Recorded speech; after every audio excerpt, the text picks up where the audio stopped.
friends, welcome to my channel and welcome to a new brand series of videos on English literature.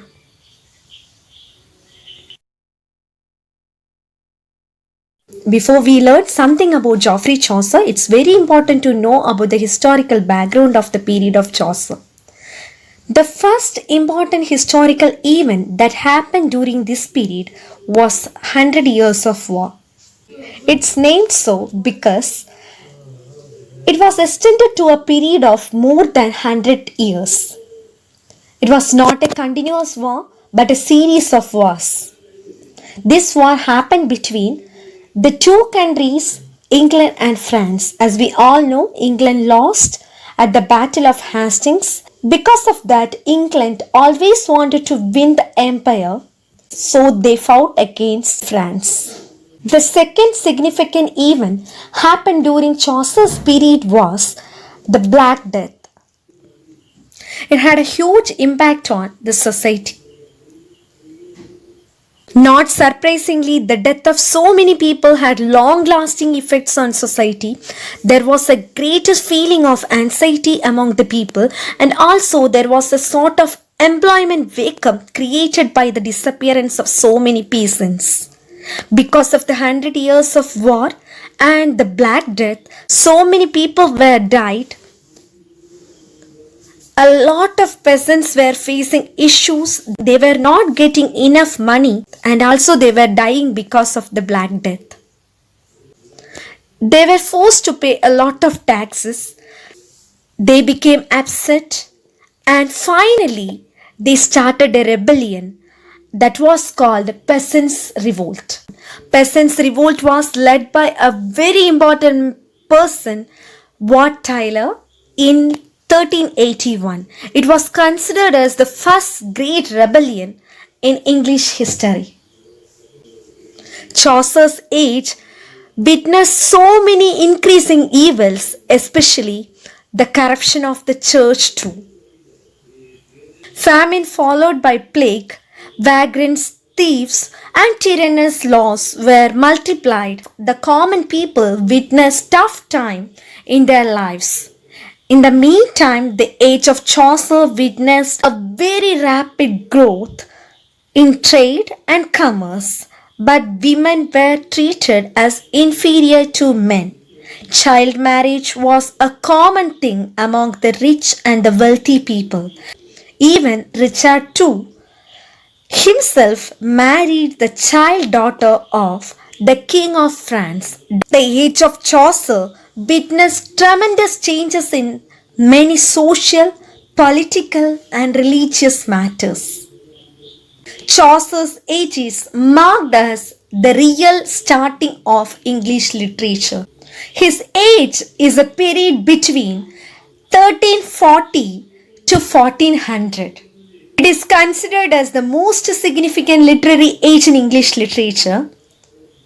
The age of Chaucer saw 5 excellent and outstanding literary figures. They are Langland, Gower, Wycliffe, and the anonymous authors of Sir Gawain and Green Knights and the Pearl. Some of the prominent literary forms were also developed during the age of Chaucer. They were the ballads, the allegory, descriptive and narrative poems, and the metrical romances. New meters like the Rhyme Royal, Ottawa Rhyma, and heroic couplet were also came into existence. On the whole, the age of Chaucer is known as the midsummer of English chivalry. Friends, I hope I have given a brief idea about Chaucer's age. Now, I would like to give a few points about Chaucer too. Now, let's look at the greatest writer, Geoffrey Chaucer. He made a big impact on the entire field of English literature. That his age was named after him. We know this particular age from 1343 to 1400 is known as the Age of Chaucer. He was born around 1343, We say around because we don't know the exact year he was born. Chaucer was a man who participated in the 100 Years of War. He traveled so many places and he looked at so many people and their perspectives, and he put all those experiences together in his Canterbury Tales, for which he is best known. He was a great writer, not only represents his age but also represents all the ages. He holds a mirror to the life of his time. He was known as the father of English poetry and the grandfather of English novel. Chaucer is widely considered as the greatest English poet of medieval ages. He is well known for his Canterbury Tales. Chaucer's literary career is divided into three major periods. They are the French, the Italian, and the English. He was born during the reign of Edward III, lived during the period of the succession of Richard II. He was also witnessed the revolution of 1399, the deposition of Richard II, the foundation of Lancastrian dynasty. He died in the year 1400, the year after the ascension of Henry IV. He belonged to the Middle English period. Age of Chaucer marked the rise of English language. English language became standardized and Chaucer's The Canterbury Tales becomes a milestone in the history of English literature and English language. Chaucer traveled widely and he got a lot of exposure and he became the apt person to start the story of English literature. He was highly influenced by the Italian writers such as Petrarch, Boccaccio, Dante and their culture, and of course by the early Renaissance. Died in the year 1400, the year after the ascension of Henry IV. He belonged to the Middle English period. He referred as the morning star of Renaissance. The age of Chaucer saw five excellent and outstanding literary figures. They are Langland, Gower, Wycliffe and the anonymous authors of Sir Gawain and Green Knights and the Pearl. Some of the prominent literary forms were also developed during the age of Chaucer. They are the ballads, the allegory, descriptive and narrative poems and the metrical romances. On the whole, the age of Chaucer is known as the midsummer of English chivalry. Some of his famous works are Parliament of Fowls, Troilus and Cressida, The Canterbury Tales. Parliament of Fowls is a poem of 699 lines. The work is a dream vision for Saint Valentine's Day that makes use of the myth that each year on the particular day the birds gather before the goddess nature to choose their mates.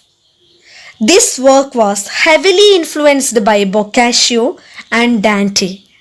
Let us move to the next work, Troilus and Cressida. It's a story which was later written by William Shakespeare too.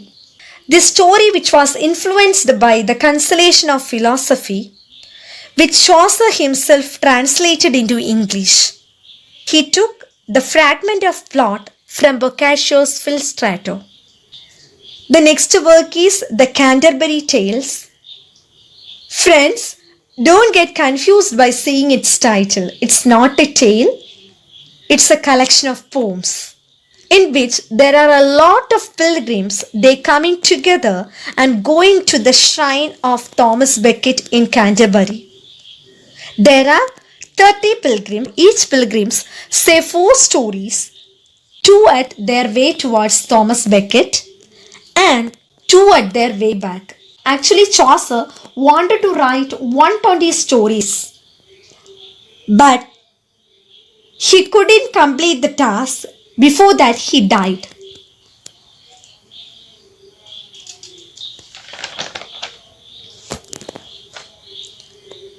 The Canterbury Tales secured Chaucer's literary reputation and was the great literary accomplishment. He composed many dream visions such as the Book of Duchess, the Legend of Good Women, the Parliament of Fowls, and Troilus and Cressida. Chaucer was the first writer to be buried in Westminster Abbey. Friends, let's meet with yet another new video. Thank you.